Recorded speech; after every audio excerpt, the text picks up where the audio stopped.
சர்வதேச வேதாகம வாசிப்பு நாளாக டிசம்பர் 16ஆம் தேதியை கொண்டாட ஏதேனும் முக்கியமான காரணம் இருக்கின்றதா? ஆம், உண்டு. இது மேரி ஜோன்ஸ் என்பவரின் பிறந்த நாளாகும். 1784ஆம் ஆண்டு டிசம்பர் 16இல் பிறந்த இவர் பிரிட்டிஷ் மற்றும் வெளிநாட்டு வேதாகமம் சங்கம் நிறுவப்படுவதற்கு ஒரு முக்கிய காரணமாக இருந்தார். இந்த மேரி ஜோன்ஸ் யார்? அவருக்கும் வேதாகமத்திற்கும் என்ன தொடர்பு? வேல்ஸ் நாட்டின் சிறிய கிராமத்தில் ஒரு எளிய ஆனால் ஆழ்ந்த ஆன்மீக நம்பிக்கையுள்ள குடும்பத்தில் மேரி ஜோன்ஸ் பிறந்தார். அவருக்கு வாழ்க்கை அவ்வளவு எளிதானதாக இருக்கவில்லை. பொருட்செல்வம் குறைவாக இருந்தது. ஆனால் அச்செல்வங்களை விட மேலான ஒன்று மேரிடம் இருந்தது.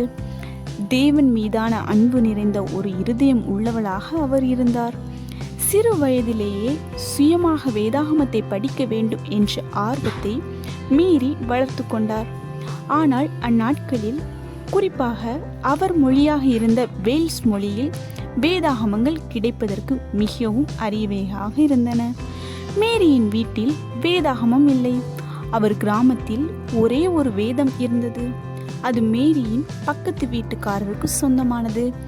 மேரி வேதாகமம் வாசிக்க விரும்பும் நேரங்களில் அவர் கனிவுடன் மேரியை வாசிக்க அனுமதித்தார். மேரி விலைமதிப்பற்ற வேத வார்த்தைகளை வாசிக்க அமர்ந்தபோது வேதம் வாசிக்க வேண்டும் என்ற ஆர்வம் அவளுக்கு அதிகரித்தது.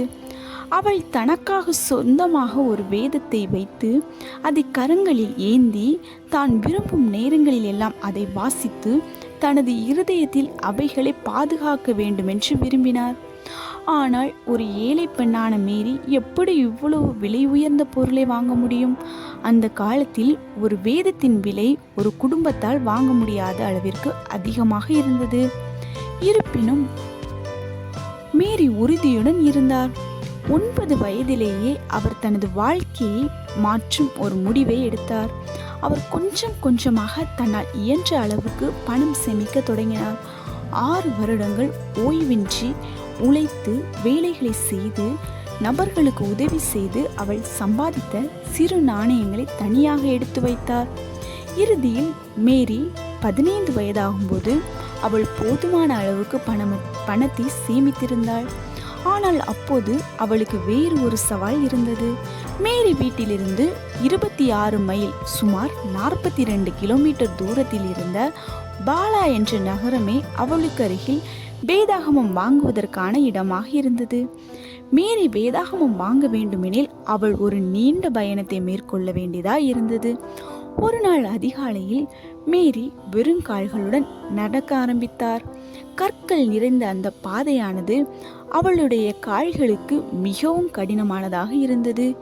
எனினும் மேரி தனது இருதயத்தின் நம்பிக்கை மற்றும் தீர்மானத்தில் உறுதியாக இருந்து தனது பயணத்தை தொடர்ந்தாள்.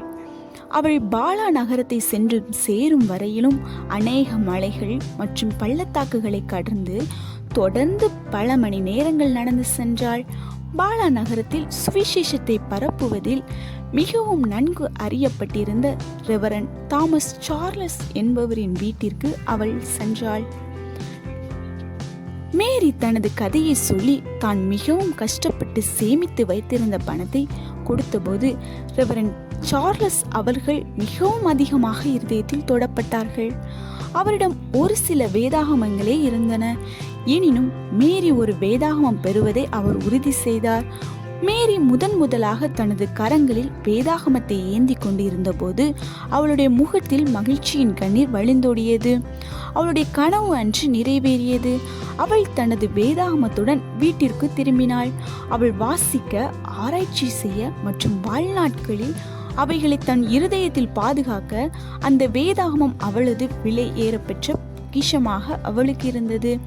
மேரியின் கதை இத்துடன் முடியவில்லை. அவளுடைய தீர்மானம் மற்றும் வாஞ்சை ரெவரண்ட் தாமஸ் சார்லஸ் அவர்கள் முடிவை எடுக்க அவரை உந்தி தள்ளியது. அவர் மேரியின் கதையை மற்றவர்களிடம் பகிர்ந்து கொண்டார்.